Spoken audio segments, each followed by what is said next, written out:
What up? Welcome to this video. Thank you for pressing that play button and stopping by. I'm Randy Chandler's your mindset and real estate developer, and I was driving and it was placed on my mind to cut this quick video and talk to you about forbearance. So that's what I decided to do, right? So again, today, this quick video, we're gonna talk on the topic of forbearance, right? So as you guys already know, we in the middle of this COVID-19 pandemic as of this video. And the CARES Act, right? The CARES Act was approved and implemented. And what that simply does, it allows individuals who have federal-backed mortgage loans to go into a forbearance up to 12 months. Well, what is forbearance, right? Well, forbearance is a opportunity for individuals who are having a hardship during COVID-19, whether they lost their job, their income was lost, or they minimized their income, etc. To allow them to delay their payments up to 12 months, right? Now, as of this video, there's over 4 million, I want you to hear that again, homeowners in forbearance that requested forbearance, right? And so here's what I want to kind of talk to you about. One, I want you to understand that if you can pay your mortgage, then by all means, pay your mortgage. Now, if you can't, and you literally in a hardship, you can't make it happen, then you do what you got to do. But if you can make your payment, don't just go into forbearance because you just don't want to pay it, you have the money. Don't do that. That's number one. Number two, make sure that you have a plan in place going into forbearance, right?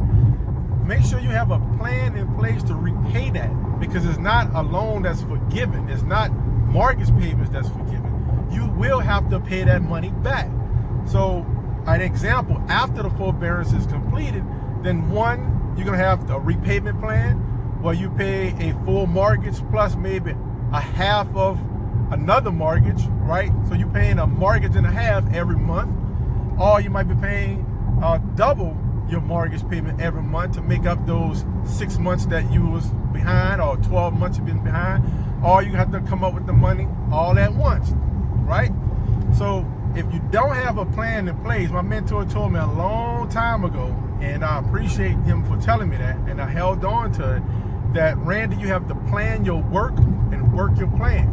So you have to have a plan in place to say how I'm gonna repay back my mortgage missed payments, right? You gotta have that plan in place going in. So that's number two.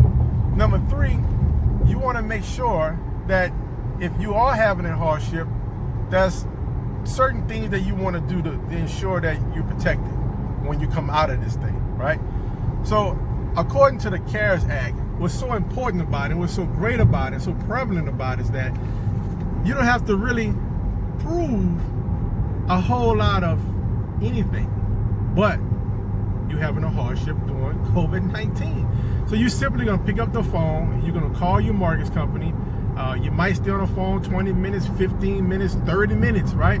I'm hearing stories, some of my students that, and mentor students, and some of my colleagues and the people that they're helping and assisting, some of their clients, they're saying that oftentimes they're on the phone 25, 30 minutes just to get somebody on the phone, right? So just be prepared for that. And so once you get them on the phone, you have to make that request, right? You have to make that request. But you have to make sure that your loan is actually a federal-backed loan. So the first thing you want to do, you want to go to Fannie Mae or Freddie Mae or Fannie Mac, right? To be able to find out, is your loan backed by one of these guys, right? So what is a loan, a federal-backed loan, right? So Fannie Mae, Freddie Mac, those individuals sitting in the background that actually are investors on your loan. So the mortgage company that you have your statements from typically are your servicers, right? They're your service provider. They're servicing the loan. They don't own your loan, right? They're servicing. On the background, you have individuals like Freddie Mac, Fannie Mae, those big boys. They're in the background. They don't want to own your loan. They're the investors on the loan, right? And so basically what that simply means is that even with FHA, right? FHA, these loan programs came into place to be able to help stimulate the housing market. So it gave banks a cushion to say, hey, if somebody get a loan through FHA, conventional, etc., and it default, that we, Fannie Mae, Freddie Mac, we're gonna back that loan up, right? We're gonna help make you whole, lender, right? So that was the purpose of them, right? So my point is this: one, you need to confirm that you do have a federal bank mortgage loan. So you can simply go to knowyouroptions.com/loan lookup, knowyouroptions.com/loan lookup, and that is Fannie Mac, right? Fannie Mac. I'm skipping Fannie Mae, sorry. Also, you can go to FreddieMac.com/loan lookup.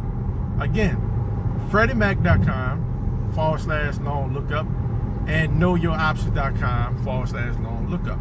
So that's both for Fannie Mae and Freddie Mac. You just simply go to their website, put in your name, put in the last 4 digits of social security number, put in the home address, and it's going to tell you, that website is going to tell you who owns your loan, right? Who's the investor on your loan. Or you simply call your mortgage company and ask them, hey, do I have a federal bank mortgage, right? And your loan, your lender, your service provider, they will give you that information as well.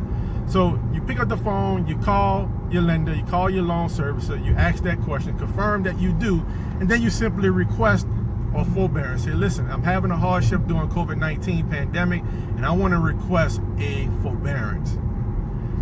After that point, they will grant you that opportunity. They're going to maybe talk to you about some of the terms, whatever they tell you, whether they say, hey, you know, this is not going to affect your credit score. We're not going to report your credit score. Whatever the information, right? You want to make sure that you document that information. You want to know who are you talking to on the phone, what's their name, right?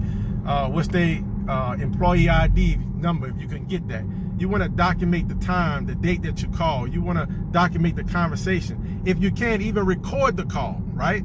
So oftentimes when you call your lender service provider, they're going to say, hey, this call may be recorded. Well, good, then you record it, right? So you simply, you know, use your cell phone and, you know, put it on speakerphone and record it on your computer, right?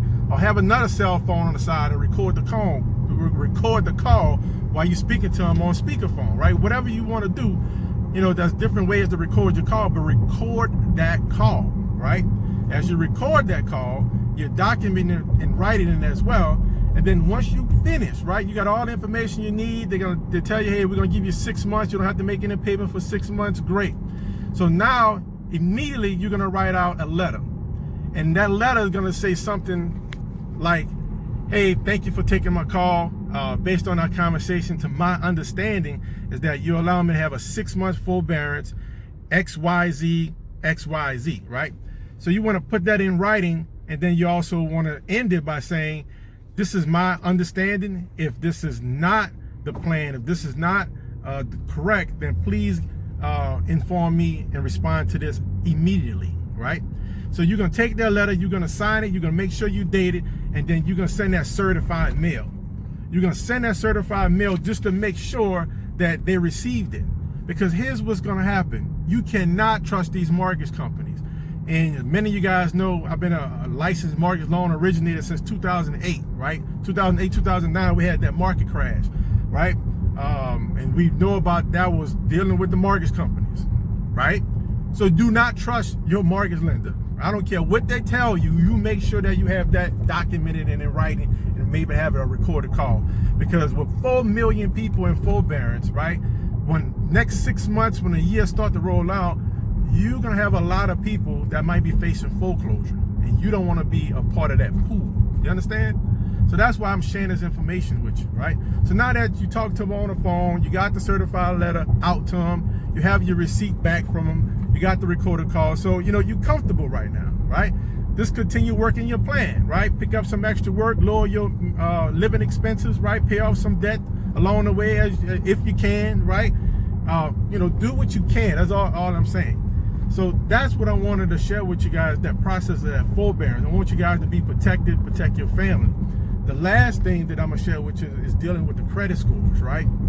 So I want you guys to understand this, how the CARES program, how the act actually states, is that the day you pick up the phone, you call for that forbearance, and you get that forbearance approved, whatever your credit score is at that moment, So let's say that you are paying on time, but you know that you're getting ready to miss a payment. You have no late payments on your mortgage at all, right?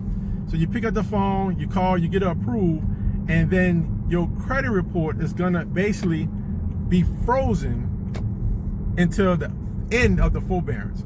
So if you went into forbearance with no late payments, right, you're gonna end with no late payments. But if you're already 30 days late, 60 days late, 45 days late, when you get approved for your forbearance, it's still gonna be frozen all the way through. So for the next 6 months, 12 months, guess what? You're gonna have 30 days late, 60 days late on your report. So if you can, I'm not saying, you know, this is a shall or a must. If you can, make sure that you're not late when you get that forbearance approval, right? So listen, I hope this information has been helpful to you. I hope this blessed somebody.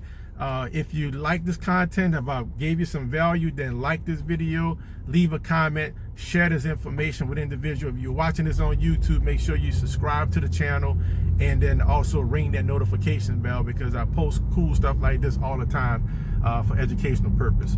So you guys have a phenomenal day on purpose. Take care.